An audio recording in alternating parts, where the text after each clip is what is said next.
కీర్తన గ్రంథము 118 అధ్యాయము. యెహోవా దయాళుడు, ఆయన కృప నిరంతరము నిలుచును. ఆయనకు కృతజ్ఞతాస్తుతులు చెల్లించుడి. ఆయన కృప నిరంతరము నిలుచునని ఇశ్రాయేలీయులు అందురుగాక. ఆయన కృప నిరంతరము నిలుచునని ఇశ్రాయేలీయులు అందురుగాక. ఆయన కృప నిరంతరము నిలుచునని అహరోను వంశస్థులు అందురుగాక. ఆయన కృప నిరంతరము నిలుచునని యెహోవా యందు భయభక్తులు కలవారు అందురుగాక.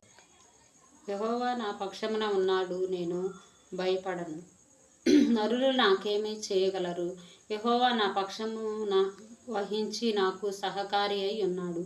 నా శత్రువుల విషయమై నా కోరిక నెరవేరుట చూసేదను. మనుషులను నమ్ముకొనుట కంటే యెహోవాను ఆశ్రయించుట మేలు. రాజులను నమ్ముకొనుట కంటే యెహోవాను ఆశ్రయించుట మేలు అని